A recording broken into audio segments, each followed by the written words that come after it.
Hi, everyone. How are my trading warrior brothers and sisters doing today? Hello, Kevin, Ren, Ingmar, Michael. So yesterday in the gold, we had a nice little three driver right here.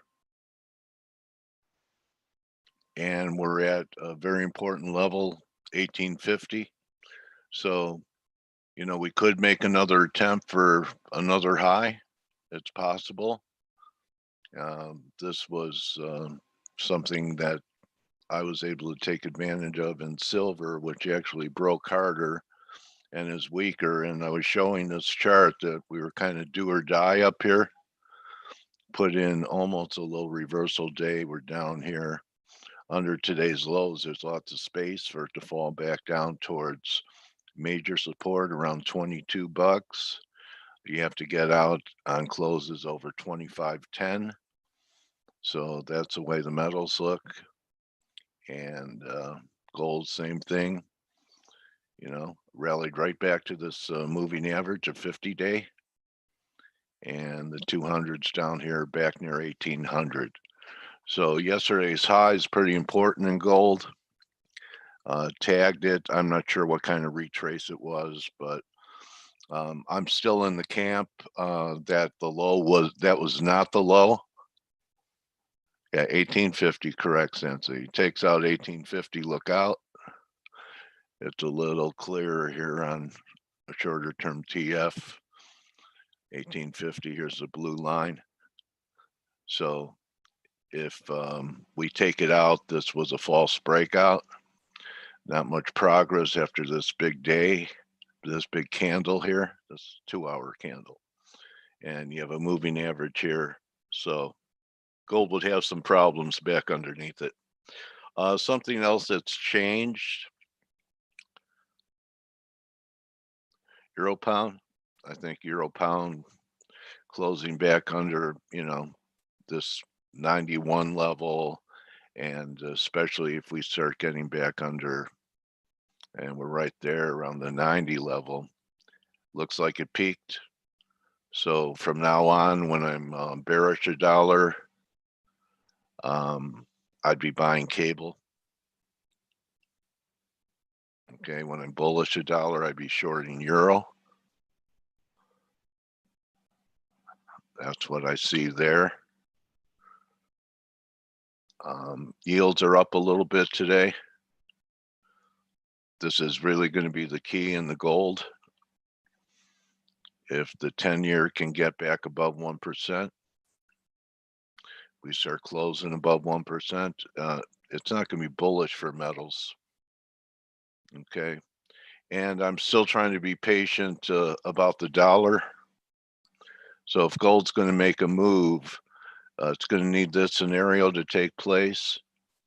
And that's going to be another push back down towards this 90-30 level. We'll see if that could happen. I don't believe we'll have confirmed lows on multiple time frames should that occur. So we'll see. This too is possible that this was it, and we're going to head up to 91 and a half, 92. But I'm going to sit here. There could be, Tom, but it's all going to be if this happens. I'd be interested to see where gold is at if the dollar made one more marginal new low. I hope that helps. But yesterday was a sale. You never know which. Anytime you probe something, you don't know if it's going to be a major turn until you look at things in a rearview mirror. Yeah, that's true. Aussie's really acting very stronger than I thought it would be, although I thought there was a shot for one more high. And, we've got it. I didn't think it would be this much low, but, we had this here. Aussie's really looking good. It's hard for me to, want to fade it since it's the strength of the currency complex. I'll also be interested in China and Aussie, right? They're battling it. Okay. Well, I don't know about a short in it today. And when I look at the 15-minute, still a lot of momentum. We could pull back, but there's going to have to be some distribution, pull back, rally again. But, most of these RSI readings are pretty good. Even at the high, it diverged, but diverged over 80. This time, if we take out this high, we may stay under 70. So thanks, NG. And crude, it tried to rally. This is a second lower high here. There's nothing bearish I see yet. I'd actually like to see one more new high. We haven't made a new high here for a while. But I guess if you start taking out this $45 level, that 42 is possible again. Euro cannot lose 121. Okay, well, I hope it rallies one more time, because I was waiting for one more high, maybe 122-ish, to do something there. I'll be interested to see where the euro's at, see where the relative strength is in the currency complex if we get that one more dip in the dollar into that 90.35 level. For all you sky watchers, there is a solar eclipse on the 14th. I think that's Monday. So maybe what's going on here is going to stretch into Monday, including maybe, I think there's going to be some, yeah, NASDAQ is acting kind of lousy comparatively, but when I look at this on the 15-minute, look how oversold it is already, from doing really breaking 100 points. So I have a hard time catching tops that are just like sideways and then they just erode. I saw this, but I don't know what to do with NASDAQ right now. I'd actually like to see one more high in NASDAQ and even another high in the S&Ps. This high in the S&Ps right here was over 70. So I think Steve had like a 37.40 level. I know a lot of people are looking for 38.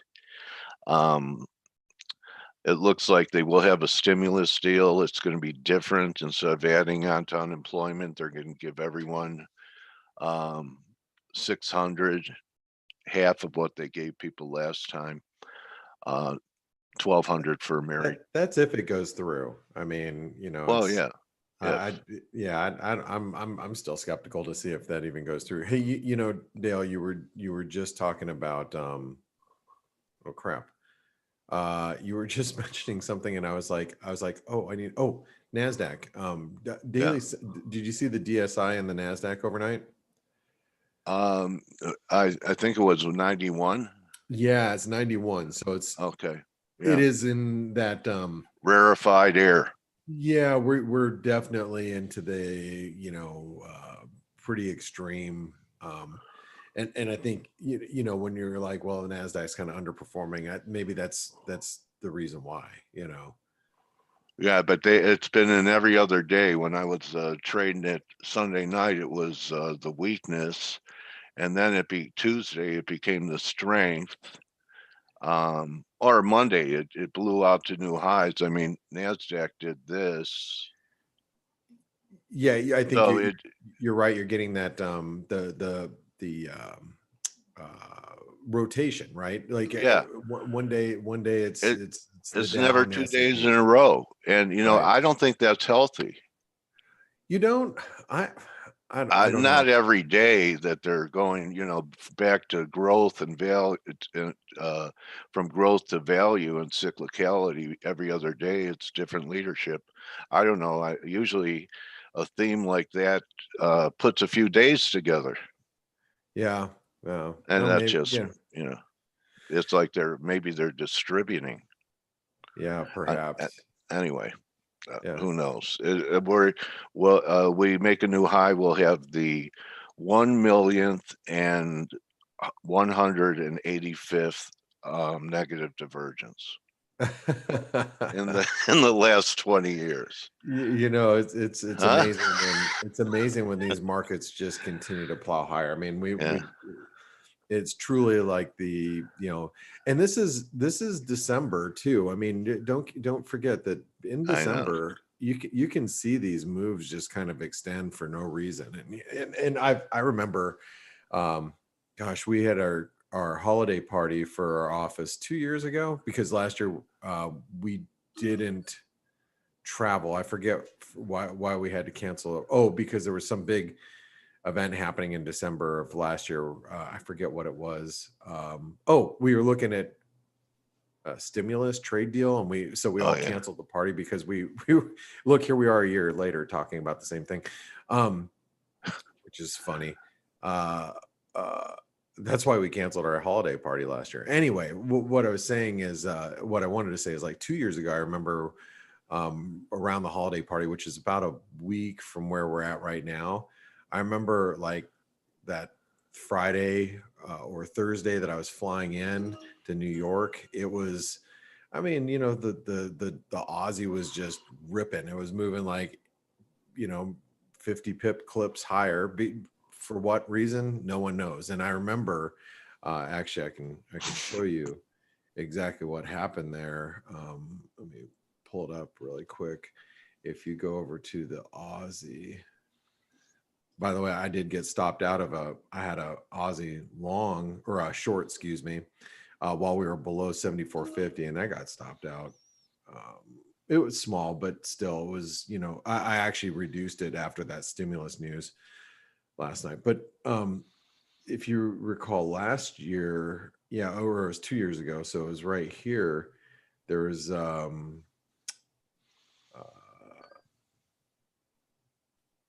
was it right here? I have to go back and take a look. What year is this? 20.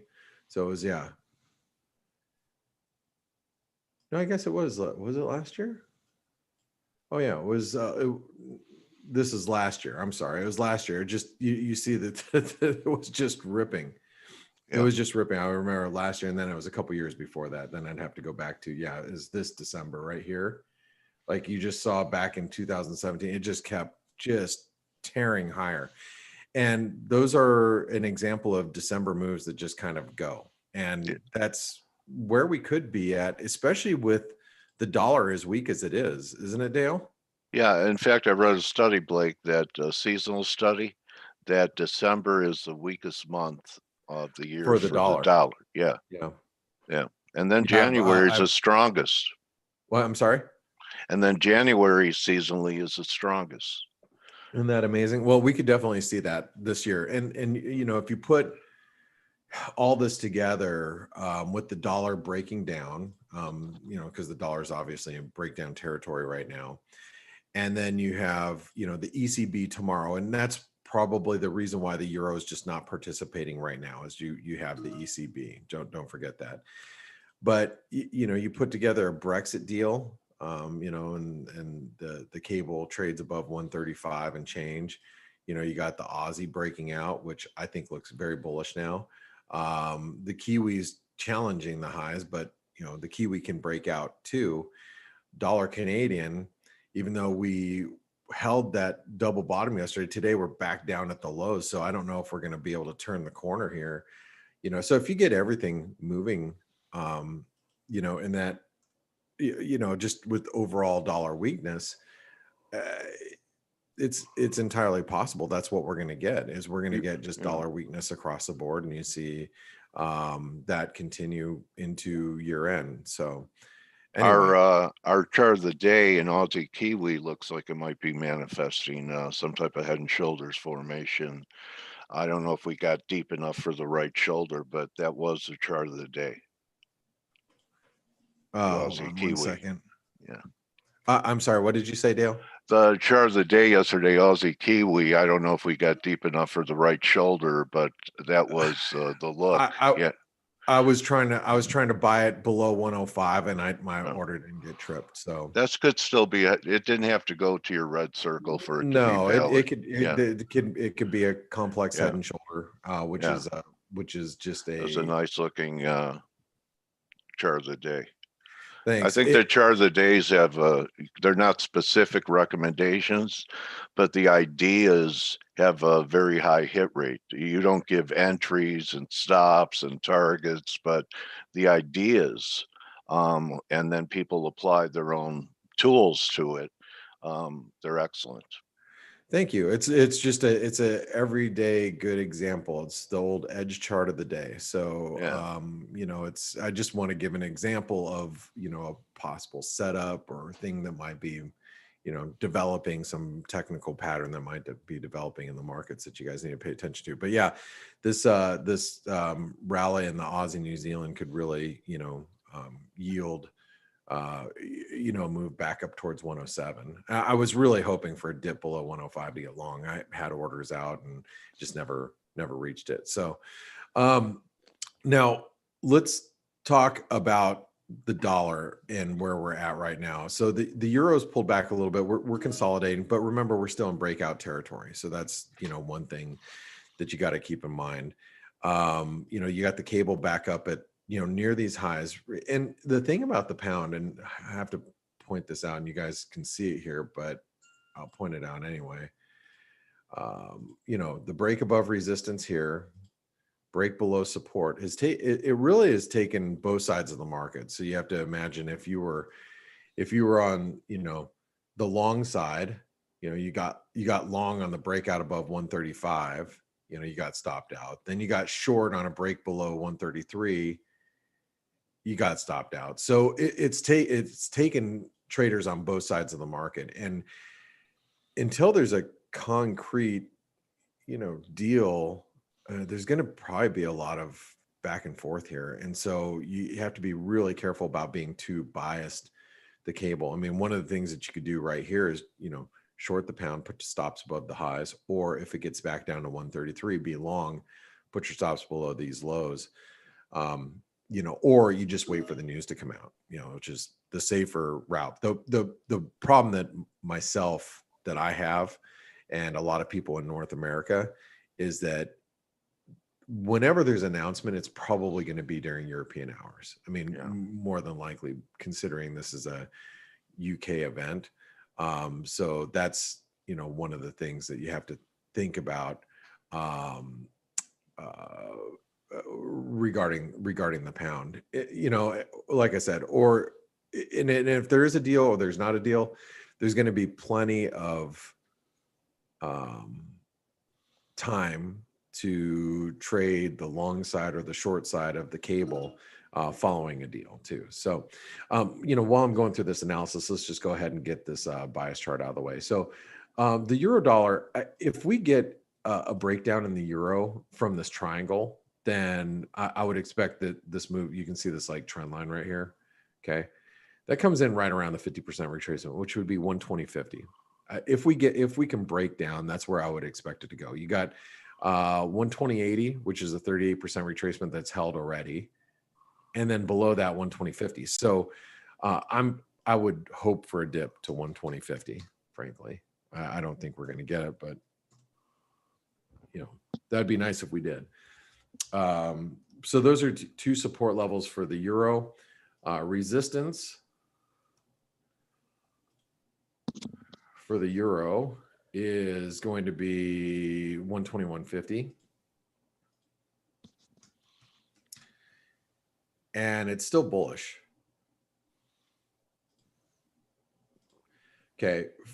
For the cable, again, I'm going to write down two levels, 135 and 133, or, you know, maybe, I mean, I could write down 133. So even if we go past these levels, you know that we can overshoot them, but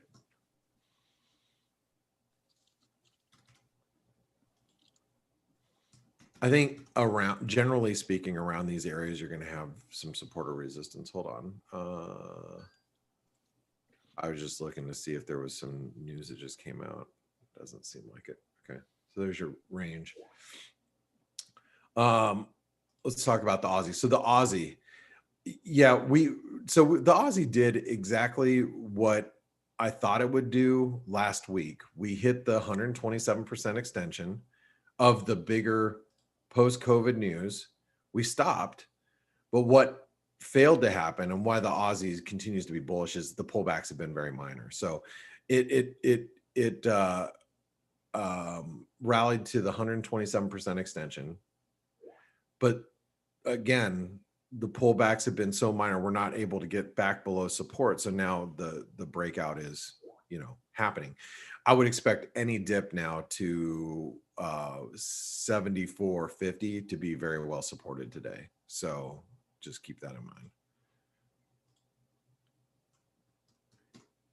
And this is back to bullish. And now resistance is going to be the 127% extension of this most recent consolidation, which comes in at 75.30. And with that being said, you have to imagine that the Kiwi probably is going to follow suit. Now, right at this moment, we're finding some resistance up at these highs. The thing that the Kiwi doesn't have going for it right now is the Aussie New Zealand is breaking out. So that might hinder the ability for the Kiwi to make headway today. But eventually the Kiwi should break higher. So what I would think happens here is even if we do pull back, it should be minor, and then we're going to break higher. Okay. And we're going to reach for this 50% retracement, longer term retracement. So resistance today is still 71.05, and support now should be, well, support's at 70 cents, but 70.25 today should be support on any dip. Resistance 71.05. It is still bullish. It really needs to be designated as bullish because we're still above, this breakout point, the 68-cent level. So it still needs to stay bullish. Dollar Canadian, we are right down at support again. Could we get a triple bottom and a bounce? It's possible.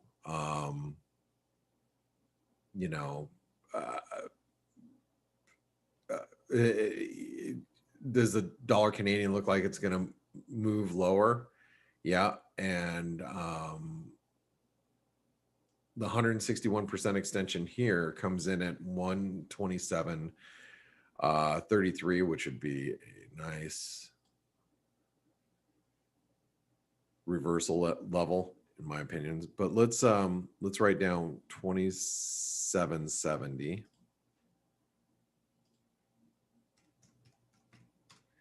But beyond that, 27.30.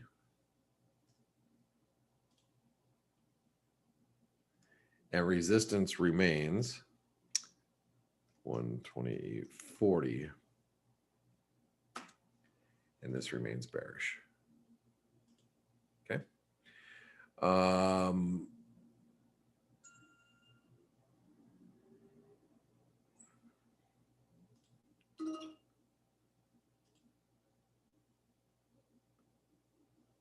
The cable is moving higher here. Hold on. Let's see where this resistance is just to see here. Yeah, the 78% retracement is 134.72, right where we're at. So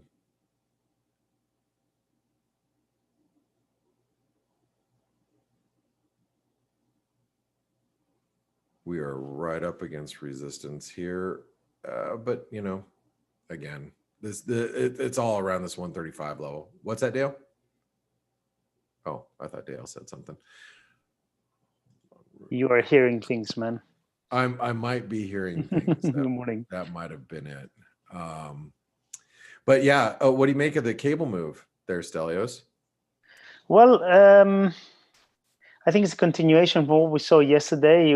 I was a little bit perplexed as to why the pound didn't initially move higher, just like you. But Boris Johnson is supposed to be having dinner with Ursula von der Leyen tonight. Candlelit one, I don't know. But, I think the markets are getting a little bit more hopeful that something's going to happen. Right. The cable for me, if you look at the weekly or the monthly charts, huge trend line that's been broken, dating back from 2008. So that I would say is very, very bullish if it wasn't for the fact that we're in front of a massive binary event. That's the only thing that would stop me from going very long here.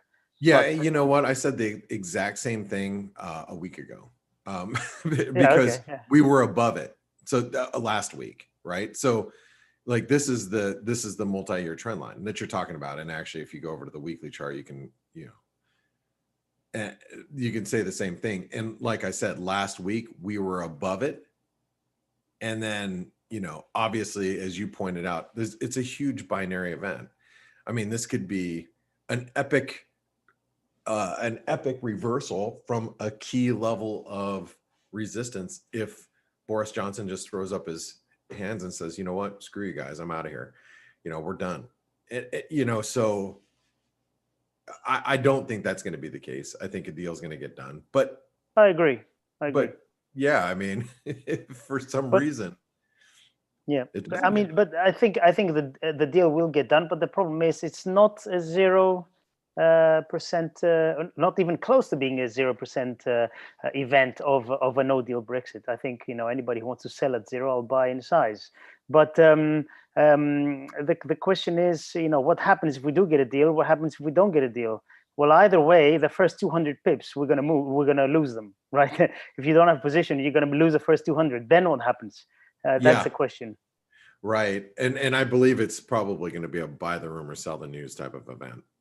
But that could be January 1st too, because maybe we get a deal at the 11th hour, but who knows? I think I agree with you. I think we will get it, but they're going to keep us on our toes for the next 20 days. You think so? All right. Well, let's see if we can. We'll see what we do up here around the 135 level. Real quick, I'm going to finish up resistance analysis. Do we have any data coming out today? We have JOLTS, but later on, so not now. We have the Bank of Canada as well. The BOC, not for us right at this moment, and maybe that's the catalyst that drives the dollar Canadian below the support, perhaps. Okay, let's go into the dollars. Dollar Mexican peso. I'll just work my way down. So the dollar Mexican peso is still in this descending wedge. If you guys haven't seen it, this is the descending wedge. Well, you should have, because you've been here. Most of you guys have been here every day. So yeah, we just have this descending wedge, and we just continue to push the lower boundaries of it.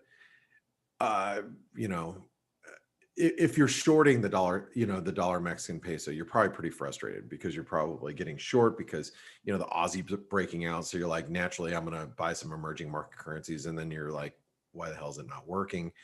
But at the same time, if you're long, you're probably equally frustrated because it's just not going anywhere. Fact of the matter is we're in this wedge. So we have to get above 20. And then, the 161% extension comes in at 1963. So maybe that's where we go.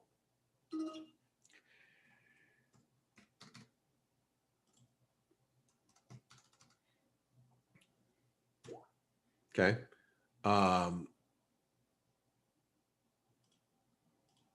But we're still bearish, especially while we're below 20.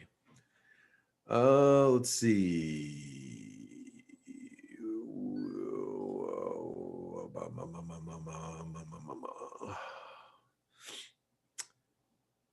Dollar Swiss. So dollar Swiss continues to trade heavy. The 161% extension of this move comes in at 88.05. We're drudgingly going lower, but we are going lower. And while we're below 89, 89.80, 89.85, you just got to be, or 89.90 is actually what it is. You just have to continue to be bearish. Next supports, I hate to write that 8805. Actually, I should probably write this 8950. That's what I should do. Let me go back here.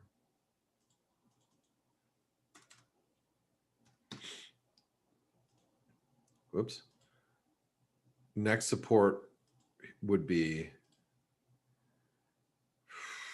8805, and that's the 161% extension. I doubt we're getting down there today, but you know, you never know. Let's go into the dollar. Well, let's move our way lower. US dollar, Norwegian krona, same deal as yesterday. And just keep in mind, our big double top, it finally completes here at 863. And it looks like even though this 895 is resistance, really it's having a hard time getting back above 890. So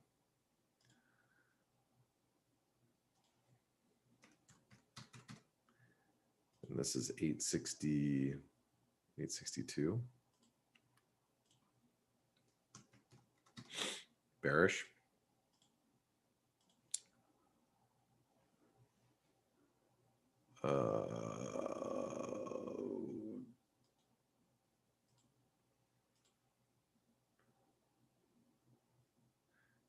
One of the things you should probably keep in mind, the US dollar CNH just made a new cycle low.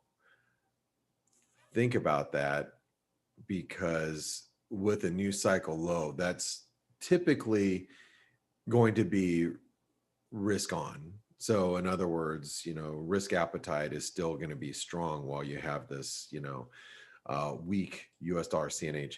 And this, check this out. That double top is finally completed. Actually, you know what? I actually should tweet that. And so you guys are gonna have to bear with me, because we've been monitoring this for so long, because this new, the thing about this is this new move lower also came as a divergence too. So, there's a lot of people and a lot of institutional money has been chasing this lower. And so if you think about that, this new low that we made today might actually end up being, hold on, let me do something else really quick.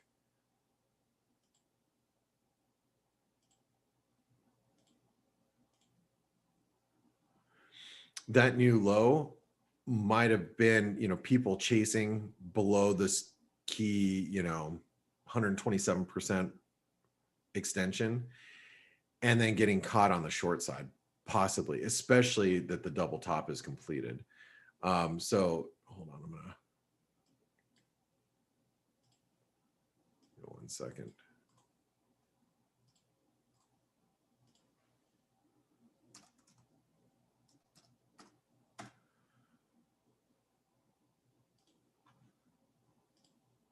Almost 78.6 back. Nice look. Yeah, I mean,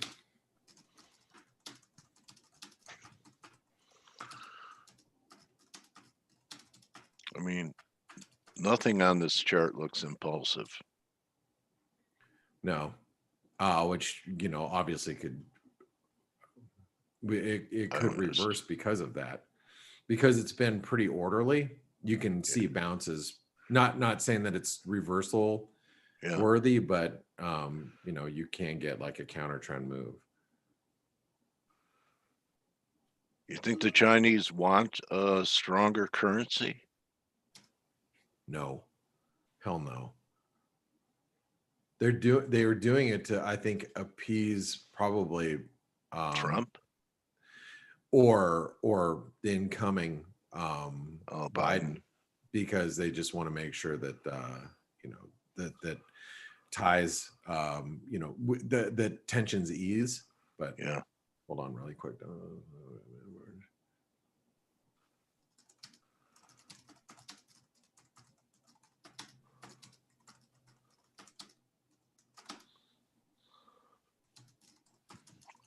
maybe they're doing it for their trading partners in that new trade pack that we put together, but decided not to participate in.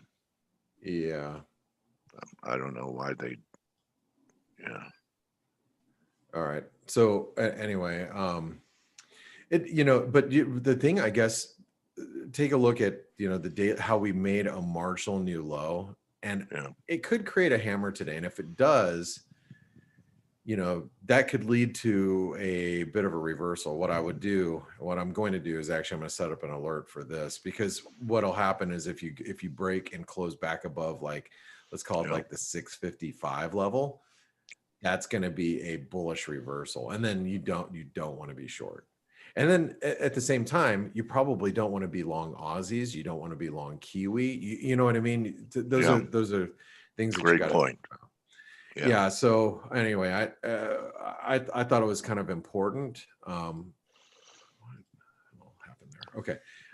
Let's finish up our analysis here. So dollar yen, let's get over to that. Or here, let's start with the DXY. So the market is very, very bearish dollars. And I was looking at positioning too. I mean, everybody's just aggressively short dollars right now. That is a risk for dollar shorts. Not saying that it's a risk right at this very second in time, but you got to keep that in mind,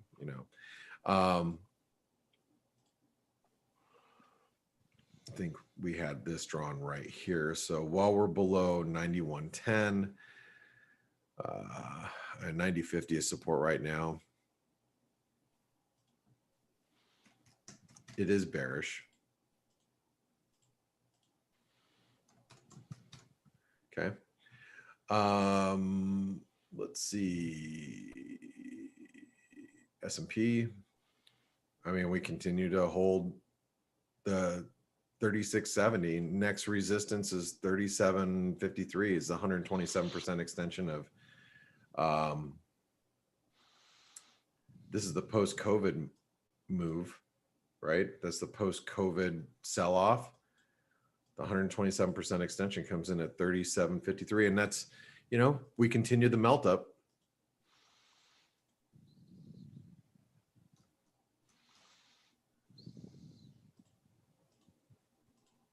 Animal spirits, baby. So ForexScale just put a link that China's consumer prices are falling. And Yeah, they probably came in negative overnight. They did. Strong currency does it. It's interesting. And one of the reasons why gold might continue to sell off is if you get some deflationary pressures globally. And I don't know if it's gonna make its, well, first of all, you think about what the Fed and all other central banks have done, and yet and Stelios probably has some ideas about this. All the central banks adding all this liquidity to the markets, yet you cannot manage to hit inflation targets. What do you think? What do you think is going to eventually happen, Stelios? Well, first of all, what's been happening is we get all this liquidity, and what you get is the bank's excess reserves increasing massively. And unfortunately, this is something they cannot just lend out, contrary to popular belief. So it's a little bit tricky, the mechanics of it. But basically, over the last big crisis, 2008, 2009, excess reserves got massive, and that's what's happening. So you're not seeing inflation. At least the way they measure it, you're not seeing it manifest yet. The problem is that you're seeing inflation in the very, very, how do you say it? The most necessary things in life, like health and education, all that. That's got almost double-digit inflation, and you can see that, right? Blake. Right. Yeah. But the question is, how will we get reported inflation going higher? That's a tricky one. That's a very tricky one, because the way they measure it is very different. Yeah. So, I mean, although it's going to happen. And is it, I mean, China's obviously measuring inflation. I wonder if they're measuring it the exact same way that we do. Yeah. Well, nobody measures it the exact same way, but all of the governments manipulate inflation, and the reasons are obvious and multiple. When you manipulate inflation, not only you reduce, in essence, your debt, you also increase your GDP performance, because the last thing you do to a GDP before you calculate it is deflate it. So less reported inflation, the less you have to deflate nominal GDP, the higher the real GDP appears to be. And the third reason is because all of the countries have, most of them, unpayable, unfunded liabilities, which are tied up, most of them are tied up to inflation, like pensions and, payments like that. So nowadays it's an absolute necessity to manipulate inflation. Blake, can I have a look at the bias chart again so I can copy it, please? You bet. You bet. Well, the man with all the answers, Thank you. Steve, is here, but no, that's a really good explanation of inflation. But why is China's inflation coming in with a negative reading then? Because the currency has been appreciating, and that always helps tame inflation. Now, the secondary deflationary effect is obviously COVID restrictions, right? I mean, think about it, Blake. How much have we decreased discretionary spending during COVID, right? Yeah. Yep, that's a big driver in the last Yeah. months. Good for sure. point. All right. But well, that's obviously temporary. Hopefully. Let's hope. Let's hope. Assuming. Right. All right, guys. Well, hey, I'm going to pass it over to you. I hope you guys all have a great day. Now, remember, if you want to be part of the Forex Analytics community, you either do one or two things.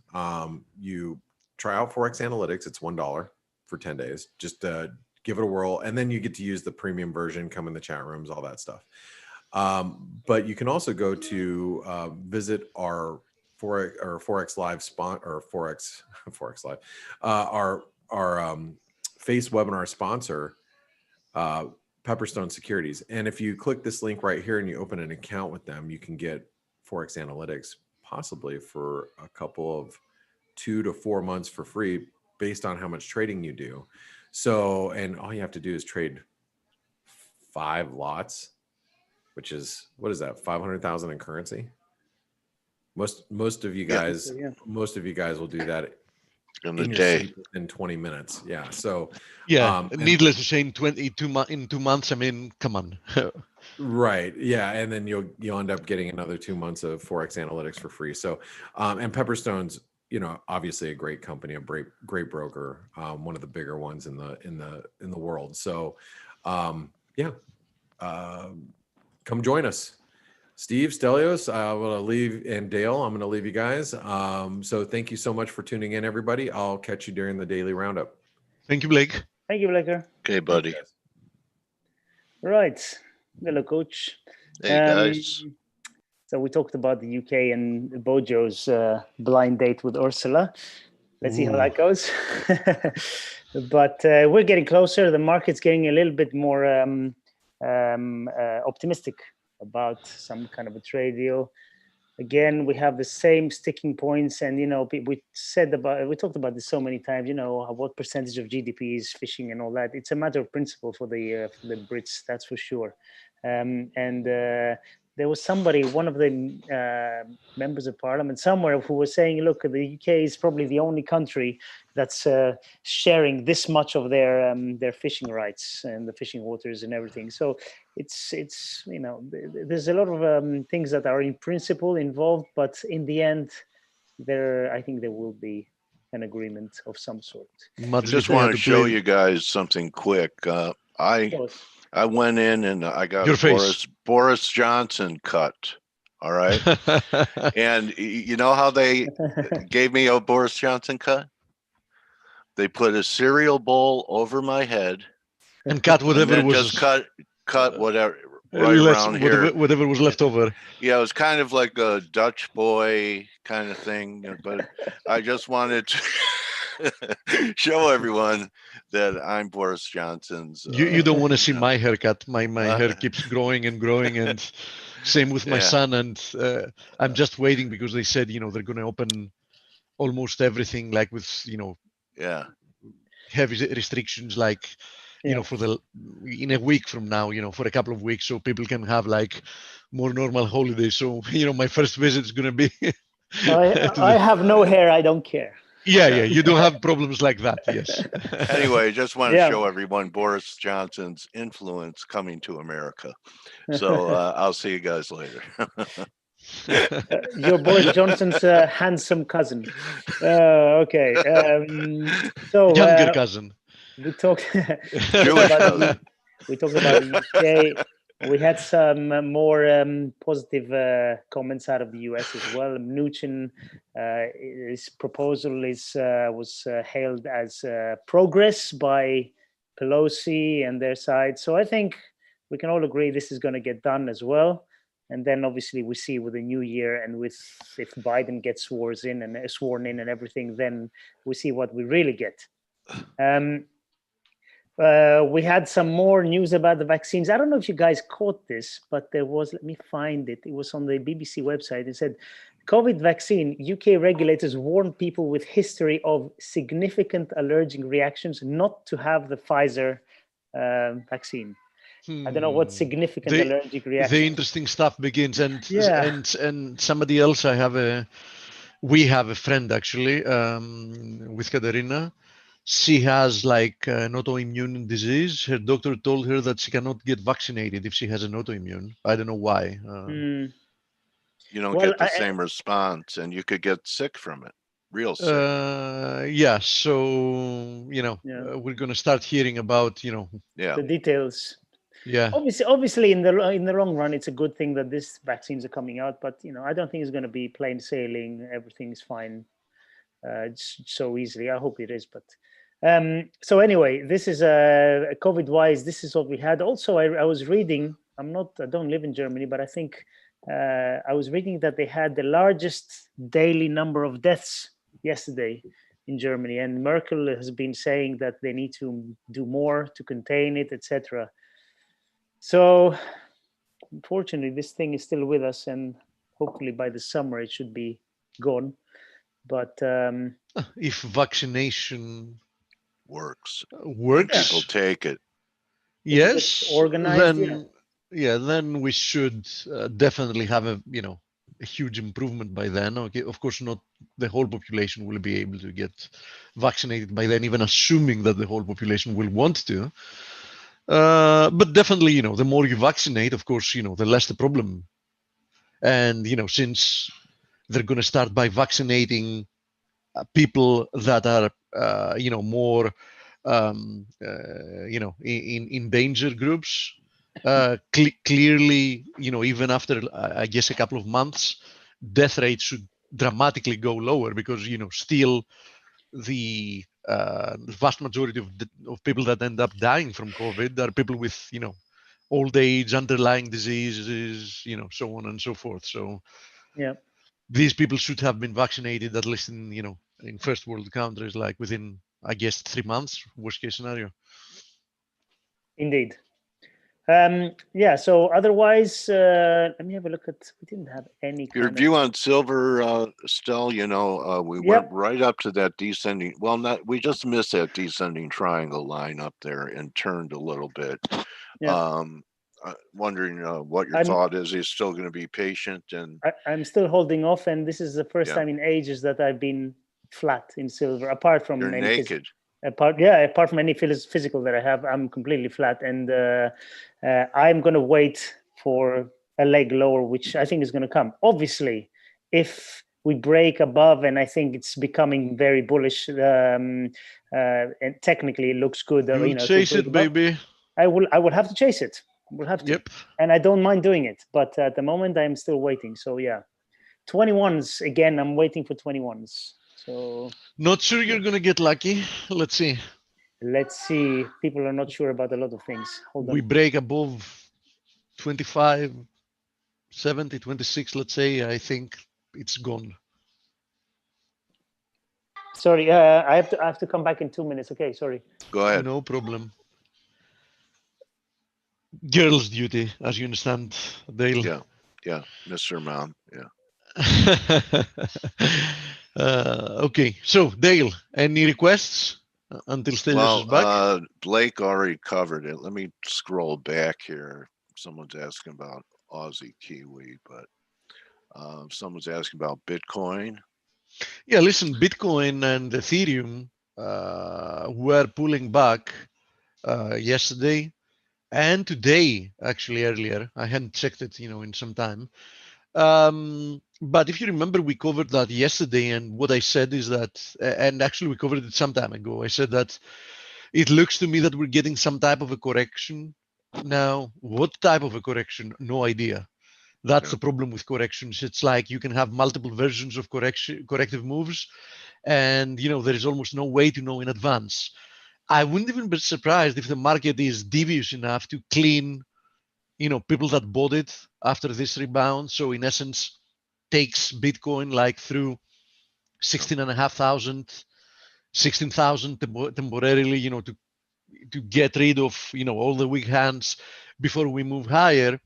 But it would also be not really surprising if this is just a more shallow correction. If we go to the 4-hour chart, for example, yesterday I was looking at the possibility of this being a triangle. That's why, I'm saying once again, corrections are very, very hard to predict, because yesterday until a point it looked, perfectly like a symmetrical triangle, right?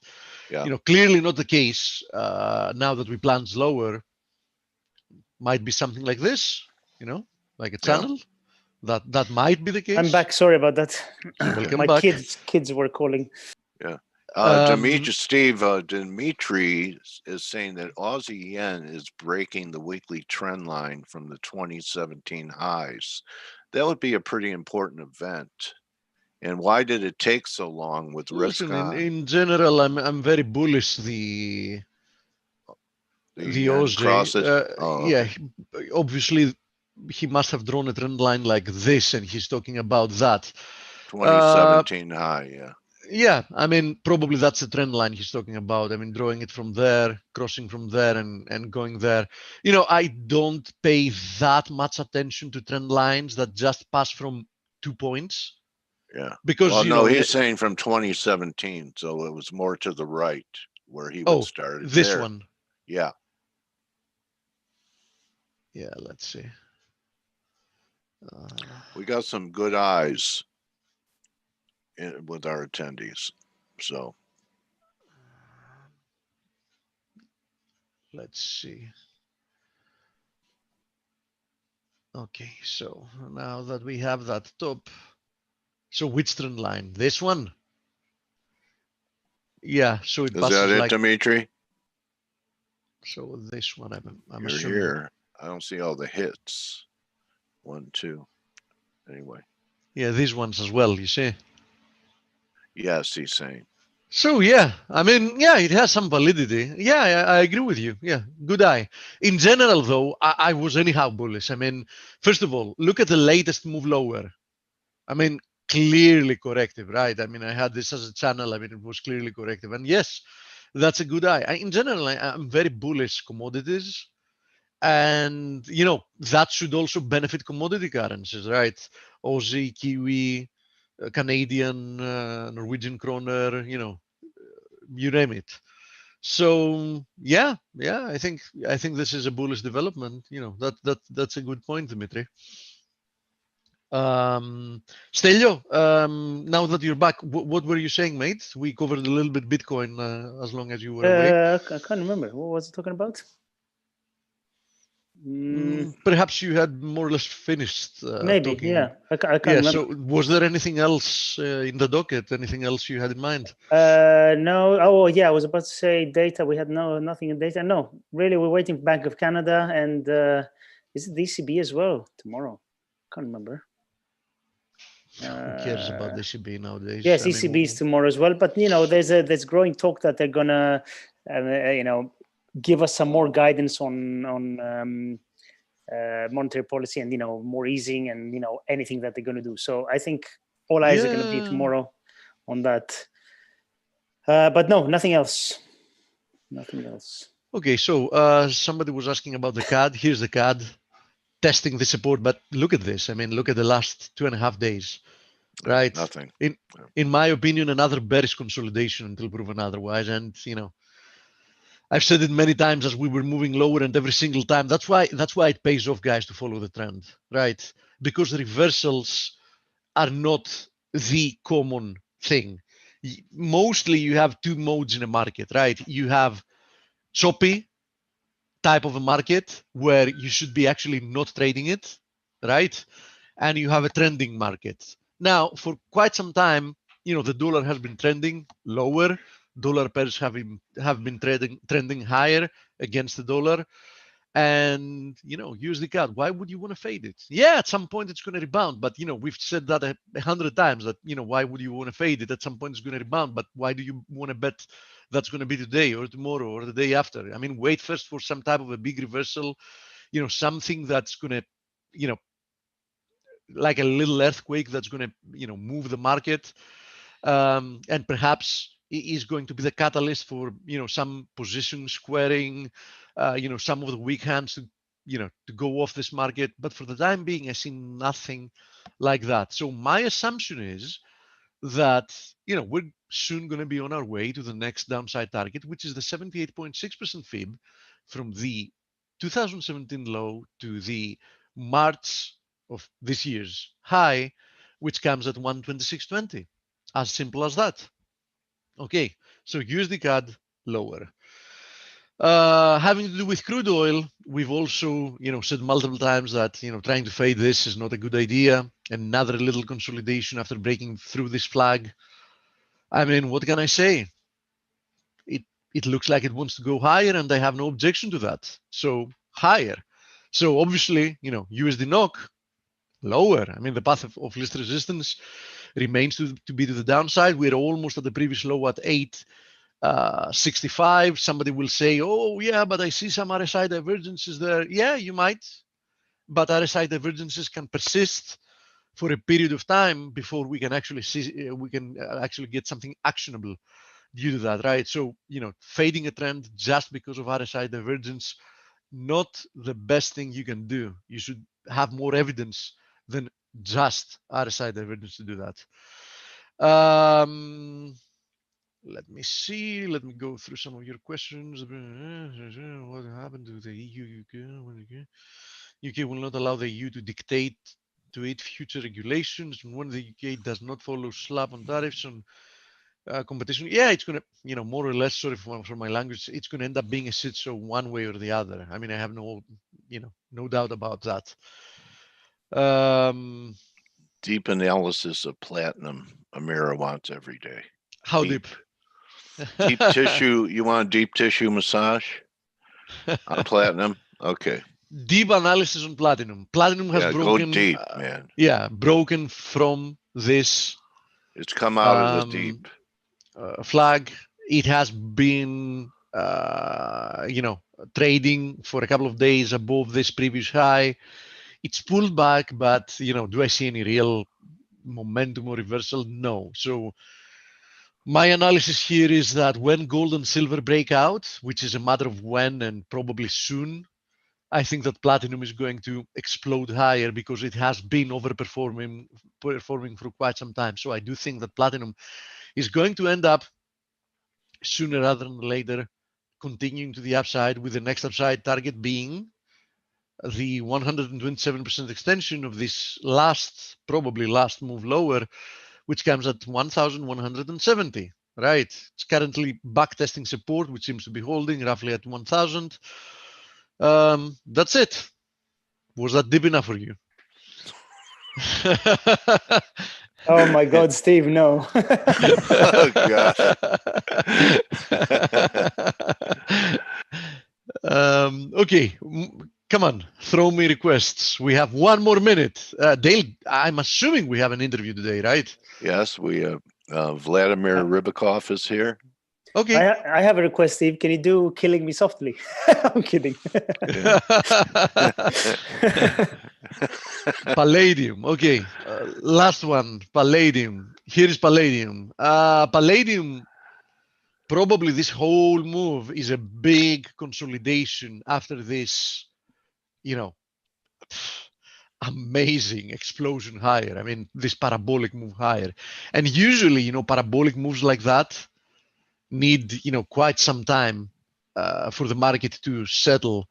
And the type of correction we're getting so far, probably tells me that eventually palladium is going to explode higher once again, which, I have no real big objection with, because as I've said, I think that anything that has intrinsic value, anything that's tangible, is going to explode, especially being priced in dollars, right? So, but we might need to remain, patient for quite some more time. It reminds you a little bit of the USD yen move a few years back and the consolidation that followed, which we're still going in. through. Yeah, Yeah. exactly. After so many years, right? Yeah. I doubt it that in the case of palladium, the move is going to last years. The consolidation is going to last years, but nobody says that it can last for a few more months, right? Because it had exploded higher, and people that were in it, in essence, benefited from massive gains. Okay, Dale. So let's get Vladimir on. I'm assuming he's Okay. Russian from the name. Vladimir Well- Rybakov? Yeah, I mean, definitely Russian, right? Oh, he could be ex-USSR countries like Yeah, Ukraine I or think whatever. he Yeah. lived in Israel, but yeah, his family left Russia. Wouldn't you? Well, no, you like the ruble now. I'm going to ask him.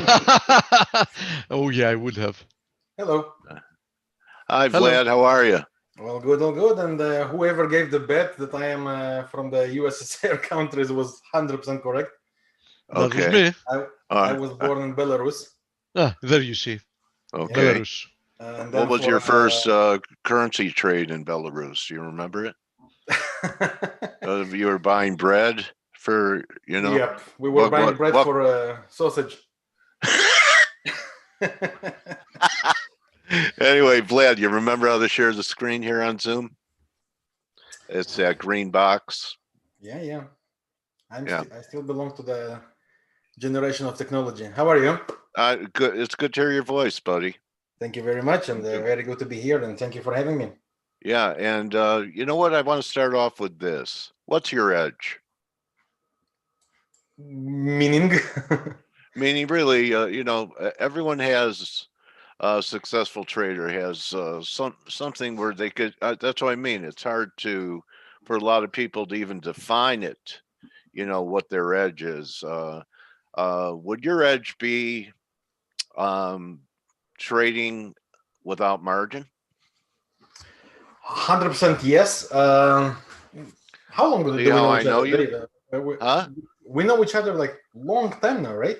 Yeah. We were. Yeah, and you are. We were like teenagers. Yeah.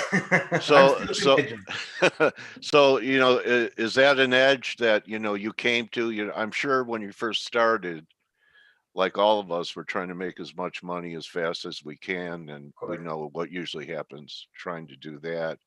And did you go through like a paradigm shift in your trading once you deleveraged and Well- you didn't have to worry about what happens in a few days ranges for the position to work out?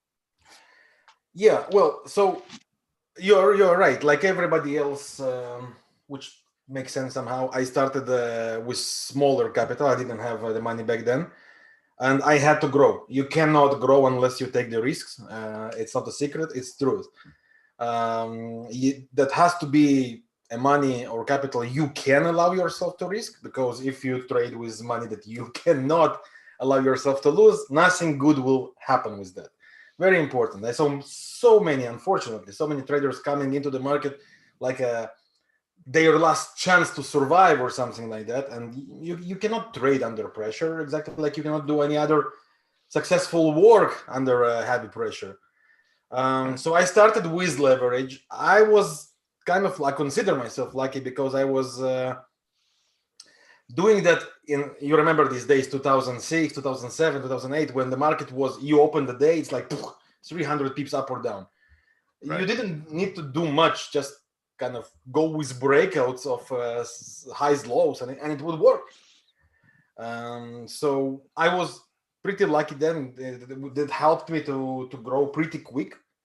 But after I did find the place of the capital I need to do a good living, I went back on all the terms of leverage. I nowadays I dislike leverage. I think this is a drug, and it's a recipe for failure. Okay. If you try, it's like, you know. So aren't you glad I defined your edge? Now, when someone asks you, you'll have an answer. Correct. Anyway, so yeah, it's like a drug, and we all know what happens with drugs. You end up ODing. Exactly. At the Usually beginning it can't feels manage. good, and then boom. Right. Okay, so let's move to the daily euro that you're showing here. What are the colored horizontal bars representative of? Swing pivot areas, fib extensions? Yeah. Well, What are they? I always work with higher time frames to try and define the coming direction. Okay. If it's a trend or if it's end of the trend.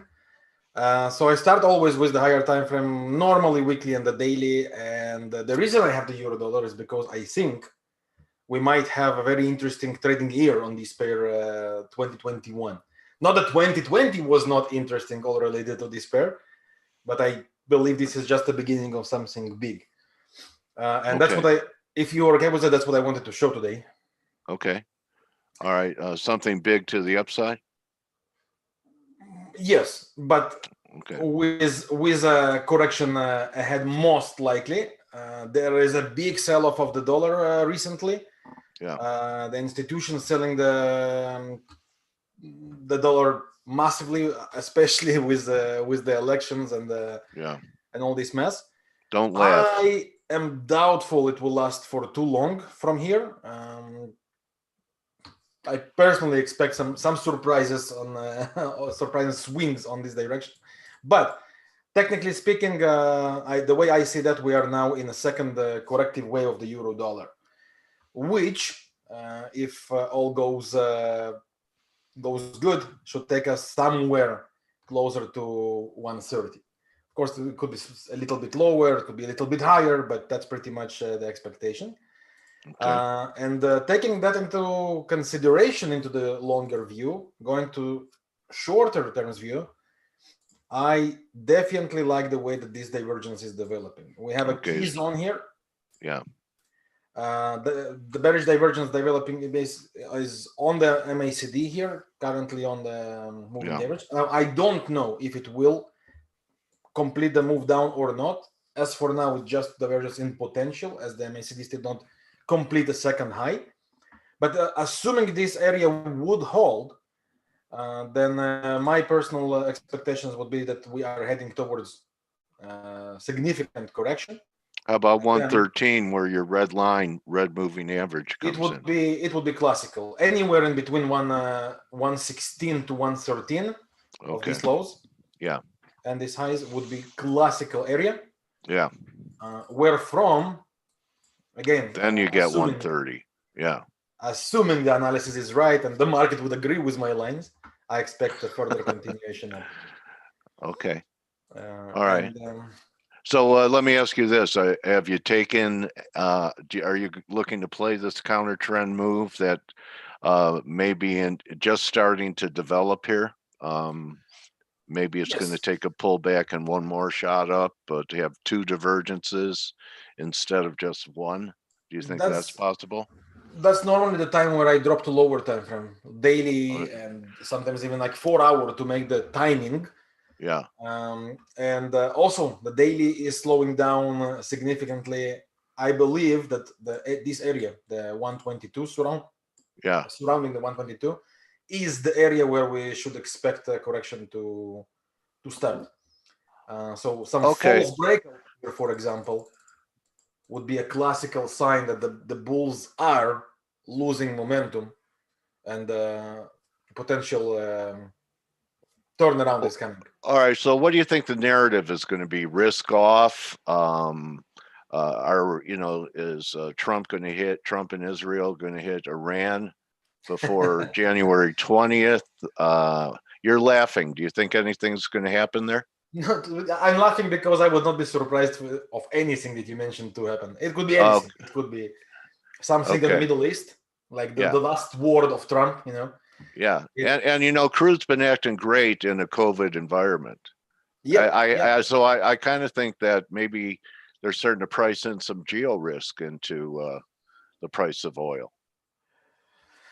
What do you indeed. think? And we also don't know how all the vaccine thing is going to work out, right? I mean, Yeah, right. This is a huge subject by itself, and no one guarantees success. I mean, everybody expecting that and to Yeah. put a V on a great battle with the COVID-19, but no one really knows if that's the end. Are So you in there are- lockdown? Are you in lockdown up there? More like restrictions here around Yeah. Toronto. Okay. And Yeah. let me ask you this: a lot of people know somebody that's been touched by COVID. Do you know anybody? I know a few people, yes. Okay. Survived? Luckily, yes. Fortunately, good. enough, you know. Thank God. All right. Yeah. So euro correction and then much higher because you know, don't you think right now, and I've been trying to think of it, can you think of one bullish dollar narrative? I mean, everyone, the narratives are, you know, Fed, stimulus, political upheaval in the US. It's hard to find a bullish narrative. Could it be yields? I mean, the 10-year has gotten to 1% a couple of times. If we break out over 1%, we could go 130, 150. Could that play a role in a correction in the euro? Oh yes, definitely. But again, I pretty much think it's going to come from some political Okay. some political failures. It might be surprises from the courts, even though nobody gives it a chance, including myself. But the last word was not said yet. There might be some surprises. It might be something new coming out of Nowhere. Yeah. once and if Biden really takes the control, then no one can still anticipate how his view on the economy is going to lead. But personally, I think it's going to come somewhere from there. Okay. All right. Failure So of Brexit also could be trigger, right? it could be. Yeah, there's so many pots bubbling on the stove, right? Exactly. But I mean, you know, you're one of the very few I talked to that could come up with multiple narratives for the dollar to come off. How about a 20% correction in the S&Ps? And we don't know what the news would be. What's your view with the markets making new highs, all-time highs going into year end? You have any clues that are telling you that, you know, it's a little bit too much, too far, too fast up here? Yes, I belong to the group of people that think that it lost the connection to the real economy. Somehow, I don't know why. Of course, it's easy to say it's, you know, the easy money, printing, and all these kind of things. Yes, it makes sense, but it's somehow the recent concentration that we see on the market. I mean, that's huge. That's the huge companies. The rest, they don't do so well. It's Tesla, it's Apple, it's Google, it's Microsoft, it's these guys, and that's way too much concentrated. Looking backwards in history, that's what we do in technical analysis, right? All these concentrated periods normally did not end well. And you know what? All those issues that you just mentioned, except for Google, which has recently made a new all-time high, Microsoft is well off its highs. Apple's way off its highs. Amazon's way off its highs. And the NASDAQ 100 is making new highs. I'm wondering, since they were the concentration, MAGA and FANG, of the NASDAQ 100, I don't even know what's leading the way to push the market up to new highs, because if you look at all these shares that I just mentioned, they are not. Indeed, it is too much money in a very small place. Yeah. Not good. Normally, that's not a good sign. Again, is there a real reason for that to explode right now? The answer is I don't see any. But the same thing we can say about 2007 and 8. Nobody saw that coming. No one Of saw it course, there are all those who after the fact. Well, exactly. they say it all the time. exactly. We're gonna, the market's gonna crash. The market's gonna crash since 1982. Yeah, exactly. We hear some economists started from 2017, if I remember correct, saying the crash Yeah. is coming. Okay, we are into 2021 very soon. Yeah. And the crash didn't really ca- come. it It came- was a deep correction here. If you blinked your eye, you missed it. Right? I Yeah, mean, like the COVID crash. If you just were Rip Van Winkle and you went to sleep for a few months, there wasn't a crash. So, any other instruments that you're considering being important? I assume with your view on the euro that you probably have a bullish posture after a pullback in precious metals as well. Am I right? Yes, indeed, and that brings me back here. I do expect corrections. I do not think they are going to be too long, and they should be. Technically speaking, the corrections that will lead for the next portion of buys. And I see that the same on the Aussie dollar and Kiwi dollar, especially on these two. Well, Aussie dollar, from my point of view, of course I might be totally wrong, but the way I see that, it's one of the best opportunities because the waves here are way clearer. It failed to hold below the 2008 low. Instant reversal with a pretty impressive candle combinations here. Yeah. Massive bullish divergence. So the way I see that, we are again heading here into very deep correction. Okay. Can we get a pullback in Aussie first to, if the euro's going to correct to 116 to 113, can Aussie pull back to 68, 67? Ideally, anything like 070 zone or slightly lower would be simply amazing opportunity to get involved. Okay. And I know one of your favorite pairs, Aussie Kiwi. I'm so shocked it wasn't your first chart here today, but it seems to be coming out of the hole a little bit here. You favor this during the bull move. You expect an Aussie for Aussie to outperform Kiwi? Yeah, yes, I do. I think it was several months ago when we last discussed. It was also every time you come here, you're talking about. That's why I had to bring it up because I felt, gosh, there's something missing. What do we talk about all the time? And, but I feel honored you remember it's there. So I think it's a great zone. The 105. It's a very strong psychological number. We can see it was a massive support the whole 2019 and 20. Yeah. So 19 was resistance. Now it's like turning into the supportive area. It holds. That's the bottom line. And looking on the longer time frame, again, when I check the waves, that's what I see. It's classical ending, fake breakout on the bottom, massive bullish divergence. We switch now for the first time for higher highs. I mean, that looks promising. The bullish hidden divergence also looks like a great opportunity. So personally, I think anything like 105, 102 is a place for buys. Are you avoiding cable until anything happens? No, well, to be honest, I took a shot. I know it's very risky. I took a shot on the cable 2 days ago, I think. On the short, on the sell direction. The idea here is, of course, not because it's a great technical opportunity. It's mainly because the risk reward should be working seriously in my favor. If it works, it's a great risk reward coming. I think pound dollar to for the long upside, term, like 150, 140, 150, something like that, right? Correct. All right. Then here's the key question.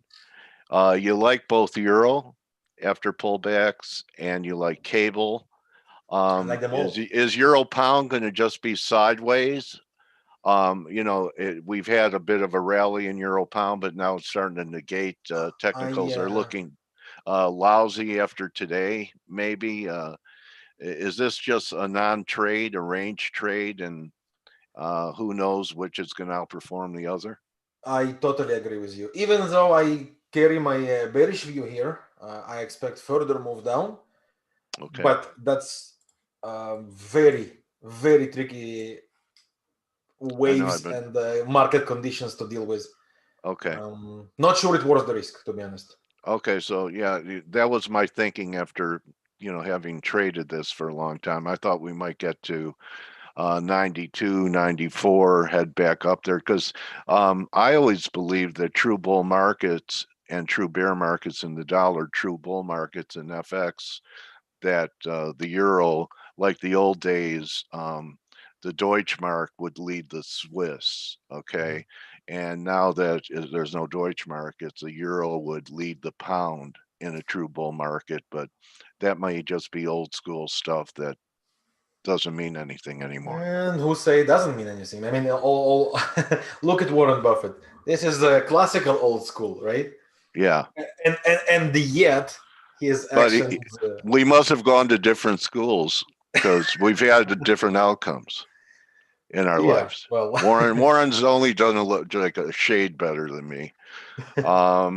But it's been fun talking to you, Vlad. Your views are great. You want to wrap it up with one more? Or you want to just go to where people could find you? Your call. Let's do one more. If Okay, I we don't have see the time. questions, if you have any, maybe something that Okay, people let's say. see if we have any questions for Vladimir, guys. Going USD CAD.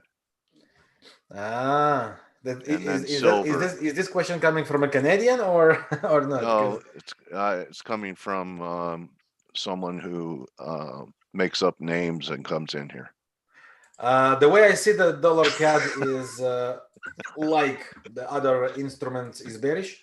I expect to see here a corrective cycle in two waves or any sort of ranging pattern. Yeah. I don't see like new lows coming definitely, but anywhere in between 125 down to 120 is logical zone from my point of view. Yeah. And from the way I see that, it's still the rallies. I do expect corrections, yes, but I don't see this is a turnaround. I think this is just to opportunity to join further move down. Okay, and wrap it with silver. Deal.